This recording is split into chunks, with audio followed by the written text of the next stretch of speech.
Hi ಸ್ನೇಹಿತರೆ, ಎಲ್ಲರಿಗೂ ನಮಸ್ಕಾರ. Welcome back to Jaya's kitchen Kannada. ಸ್ನೇಹಿತರೆ, ಇವತ್ತು ನಾನು ಮಾಡ್ತಾ ಇರೋಂಥ ರೆಸಿಪಿ ಬಂದು ಹೀರೆಕಾಯಿ ಚಟ್ನಿ. ತುಂಬಾ ಚೆನ್ನಾಗಿರುತ್ತೆ. ಇದನ್ನ ಯಾವ ತರ ಮಾಡ್ಕೊಳ್ಳೋದು ಅಂತ ನೋಡ್ಕೊಳ್ಳೋಣ ಬನ್ನಿ. ನೋಡಿ ಎಷ್ಟು ಚೆನ್ನಾಗಿ ಬಂದಿದ್ಯೋ. ಹೀರೆಕಾಯಿ ಚಟ್ನಿ ಮಾಡೋದಕ್ಕೆ ಬೇಕಾಗಿರುವ ಪದಾರ್ಥಗಳು ನೋಡ್ಕೊಳ್ಳೋಣ ಬನ್ನಿ. ನಾನಿಲ್ಲಿ ಒಂದು ಹೀರೆಕಾಯಿ ತಗೊಂಡಿದ್ದೆ, ಎಳೆದು ಈ ಥರ ಚೆನ್ನಾಗಿರೋದು ಹೀರೆಕಾಯಿ ತಗೊಬೇಕು. ಇದಕ್ಕೆ ಬೇಕಾಗಿರುವ ಪದಾರ್ಥಗಳು: ಇಲ್ಲಿ ಒಂದು ಈರುಳ್ಳಿನ ಕಟ್ ಮಾಡಿ ಇಟ್ಕೊಂಡಿದ್ದೀನಿ, 5 ರಿಂದ 6 ಹಸಿಮೆಣಸಿನ್ಕಾಯಿ, ಸ್ವಲ್ಪ ಕಡಲೆ ಬೀಜ ತಗೊಂಡಿದ್ದೀನಿ, ಒಂದು 2 ಸ್ಪೂನ್ ಅಷ್ಟು ಎಳ್ಳು ತಗೊಂಡಿದ್ದೀನಿ, ಸ್ವಲ್ಪ ಕೊತ್ತಂಬರಿ ಸೊಪ್ಪು, ರುಚಿಗೆ ತಕ್ಕಷ್ಟು ಉಪ್ಪು, ಕಡಲೆಬೇಳೆ ಒಂದು ಸ್ಪೂನ್ ತಗೊಂಡಿದ್ದೀನಿ, ಉದ್ದಿನಬೇಳೆ 1 ಸ್ಪೂನು, ಸ್ವಲ್ಪ ಅರಿಶಿನ ತಗೊಂಡಿದ್ದೀನಿ, ಸ್ವಲ್ಪ ಹುಣಸೆ ಹಣ್ಣು, ಒಂದು ಬೆಳ್ಳುಳ್ಳಿನ ಈ ಥರ ಬಿಡಿಸಿ ಇಟ್ಕೊಂಡಿದ್ದೀನಿ, ಸ್ವಲ್ಪ ಜೀರಿಗೆ, ಸ್ವಲ್ಪ ಮೆಂತ್ಯ. ಇದನ್ನೆಲ್ಲ ಸೇರಿಸಿ ಯಾವ ಥರ ಮಾಡ್ಕೊಳ್ಳೋದು ನೋಡ್ಕೊಳ್ಳೋಣ.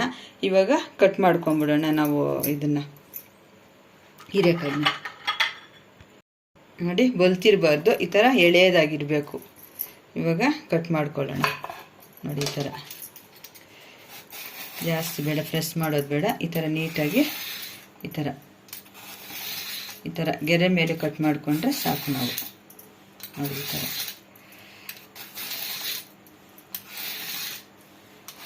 ಈ ಥರ ನೀಟಾಗಿ ಕಟ್ ಮಾಡ್ಕೊಳ್ಳೋಣ.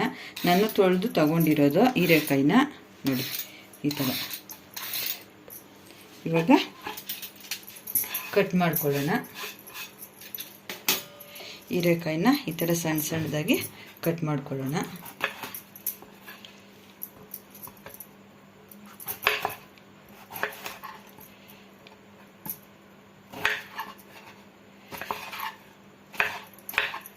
ಈ ಥರ ಸಣ್ಣ ಸಣ್ಣ ಪೀಸಾಗಿ ಕಟ್ ಮಾಡ್ಕೊಳ್ಳೋಣ. ನೋಡಿ, ಈ ಥರ ಸಣ್ಣ ಸಣ್ಣದಾಗಿ ಕಟ್ ಮಾಡ್ಕೊಬೇಕು. ಇದನ್ನು ಇವಾಗ ಒಗ್ಗರಣೆ ಮಾಡ್ಕೊಳ್ಳೋಣ. ಯಾವ ಥರ ನೋಡ್ಕೊಳ್ಳೋಣ ಬನ್ನಿ. ನೋಡಿ, ನಾನು ಒಂದು ಬಾಣಲಿ ಇಟ್ಕೊಂಡು ಆಯಿಲ್ ಇಷ್ಟು ಸೇರಿಸ್ಕೊಂಡಿದ್ದೀನಿ. ಇವಾಗ ಮೊದಲಿಗೆ ನೋಡಿ ಕಡಲೆಬೇಳೆ ಸೇರಿಸ್ಕೊಳ್ಳೋಣ, ಉದ್ದಿನಬೇಳೆನೂ ಸೇರಿಸ್ಕೊಳ್ಳೋಣ. ಎಲ್ಲ ಸ್ವಲ್ಪ ಫ್ರೈ ಮಾಡ್ಕೊಳ್ಳೋಣ.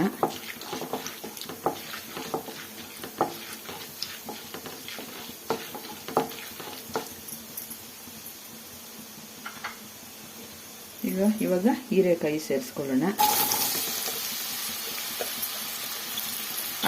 ಇಷ್ಟು ಫ್ರೈ ಆದರೆ ಸಾಕು, ಯಾಕಂದರೆ ಇವಾಗ ಇದ್ರಲ್ಲಿ ಫ್ರೈ ಆಗುತ್ತಲ್ವ ಹೀರೆಕಾಯಲ್ಲಿ. ನೋಡಿ ಈ ಥರ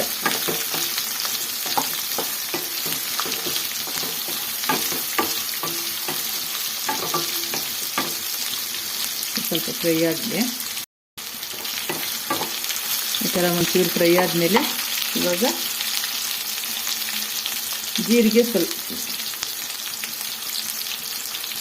ಜೀರಿಗೆ ಮೆಂತ್ಯನ ಈ ಟೈಮಲ್ಲಿ ಸೇರಿಸ್ಕೊಳ್ಳೋಣ. ಇದು ಸ್ವಲ್ಪ ಫ್ರೈ ಮಾಡ್ಕೊಳ್ಳೋಣ.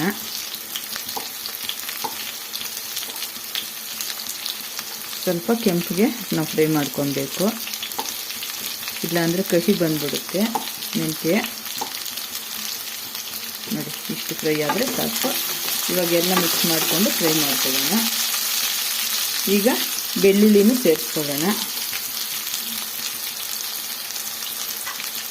ಮತ್ತು ಈರುಳ್ಳಿನೂ ಈ ಟೈಮಲ್ಲಿ ಸೇರಿಸ್ಕೊಳ್ಳೋಣ. ಹಸಿಮೆಣಸಿನ್ಕಾಯಿ 5 ರಿಂದ 6 ತಗೊಂಡಿದ್ದೀನಿ, ಅದನ್ನು ಸೇರಿಸ್ಕೊಳ್ಳೋಣ.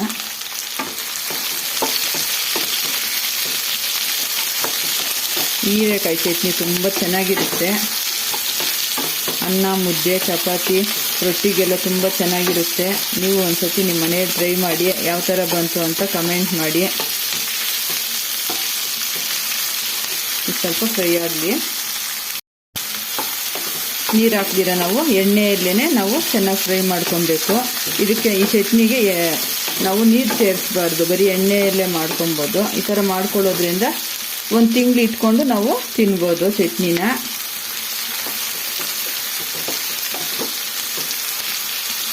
ಈ ಥರ ಎಲ್ಲ ಫ್ರೈ ಆಗಿ ಚೆನ್ನಾಗಿ. ಇವಾಗ ಉಪ್ಪು ಸೇರಿಸ್ಕೊಳ್ಳೋಣ, ರುಚಿಗೆ ತಕ್ಕಷ್ಟು ಉಪ್ಪು.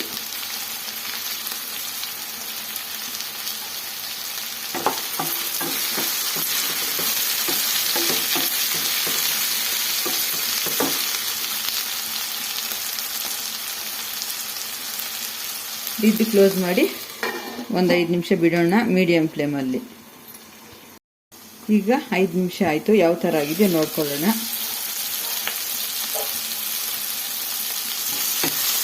ನೋಡಿ ಈ ಥರ ಆಯಿಲಲ್ಲೇನೆ ನಾವು ಫ್ರೈ ಮಾಡ್ಕೊಬೇಕು.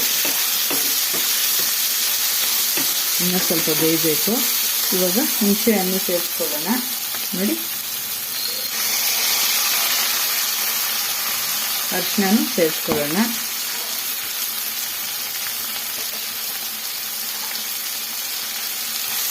ಈ ಥರ ಚೆನ್ನಾಗಿ ಫ್ರೈ ಮಾಡಿಕೊಂಡು ನೋಡಿ ಎಳ್ಳು ಸೇರಿಸ್ಕೊಳ್ಳೋಣ. ಎಳ್ಳು ಸೇರಿಸಿ ಇದಕ್ಕೆ ಫ್ರೈ ಮಾಡ್ಕೊಳ್ಳೋಣ.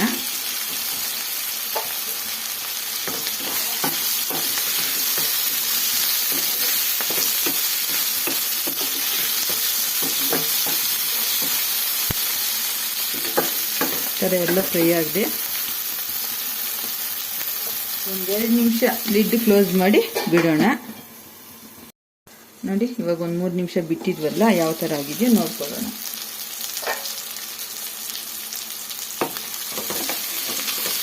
ಹುಣಸೆ ಹಣ್ಣು ಎಲ್ಲ ನಾವು ಸೇರಿಸಿದ್ವಲ್ಲ, ನೋಡಿ ಚೆನ್ನಾಗಿ ಬೆಂದಿದೆ.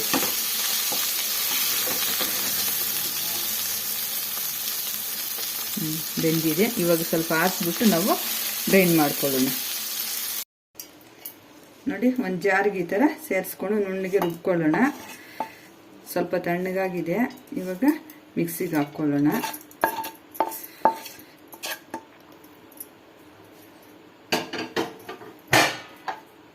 ಒಂದೆರಡು ಸ್ಪೂನು ಕಡಲೆ ಬೀಜ ತಗೊಂಡಿದ್ದೀನಿ, ಅದನ್ನು ಸೇರಿಸ್ಕೊಳ್ಳೋಣ.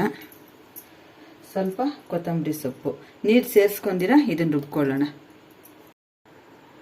ನೋಡಿ ಈ ಥರ ತರಿಯಾಗಿ ರುಬ್ಕೊಬೇಕು. ನಾವು ತಿನ್ನೋವಾಗ ಈ ಕಡಲೆ ಬೀಜ ಎಲ್ಲ ಬಾಯಿಗೆ ಸಿಗ್ತಾ ಇದ್ರೆ ತುಂಬ ಚೆನ್ನಾಗಿರುತ್ತೆ. ನೋಡಿ ಈ ಥರ ರುಬ್ಕೊಬೇಕು. ಒಂದು ಬೌಲ್ಗೆ ಸೇರಿಸ್ಕೊಳ್ಳೋಣ. ತುಂಬ ಚೆನ್ನಾಗಿರುತ್ತೆ. ಇದೊಂದು ತಿಂಗಳು ನಾವು ಇಟ್ಕೊಂಡು ಫ್ರಿಡ್ಜಲ್ಲಿ ಆರಾಮಾಗಿ ತಿನ್ಬೋದು. ಯಾಕಂದರೆ ನಾವು ಇದಕ್ಕೆ ನೀರು ಸೇರಿಸಿಲ್ಲ. ನೋಡಿ ಈ ಥರ ಕಡಲೆ ಬೀಜ ಅಲ್ಲೆಲ್ಲಿ ಸಿಗ್ತಾ ಇದ್ರೆ ತುಂಬ ಚೆನ್ನಾಗಿರುತ್ತೆ. ಉದ್ದಿನಬೇಳೆ, ಕಡಲೆಬೇಳೆ ಎಲ್ಲ ಹಾಕಿ ಮಾಡಿರೋದು ತುಂಬ ಚೆನ್ನಾಗಿರುತ್ತೆ. ಇದಕ್ಕೊಂದು ಒಳ್ಳೆ ಒಗ್ಗರಣೆ ಮಾಡ್ಕೊಳ್ಳೋಣ. ನೋಡಿ ನಾನು ಒಂದು ಫ್ಯಾನ್ ಇಟ್ಕೊಂಡು ಸ್ವಲ್ಪ ಆಯಿಲ್ ಸೇರಿಸ್ಕೊಂಡಿದ್ದೀನಿ. ಇವಾಗ ಸಾಸಿವೆ ಸೇರಿಸ್ಕೊಳ್ಳೋಣ. ಸಾಸಿವೆ ಸೇರಿಸ್ಕೊಂಡಿದ್ದಾಯಿತು. ಕರಿಬೇವು ಸೇರಿಸ್ಕೊಳ್ಳೋಣ. ಮೆಣಸಿನಕಾಯಿ ಸೇರಿಸ್ಕೊಂಡು ಫ್ರೈ ಮಾಡ್ಕೊಳ್ಳೋಣ. ಈ ಥರ ಸ್ವಲ್ಪ ಹಿಂಗು ಸೇರಿಸ್ಕೊಳ್ಳೋಣ. ಇವಾಗ ಕಂಪ್ಲೀಟಾಗಿ ಒಗ್ಗರಣೆ ರೆಡಿ ಆಯಿತು. ಇವಾಗ ಒಗ್ಗರಣೆನ ಸೇರಿಸ್ಕೊಳ್ಳೋಣ. ಈ ಥರ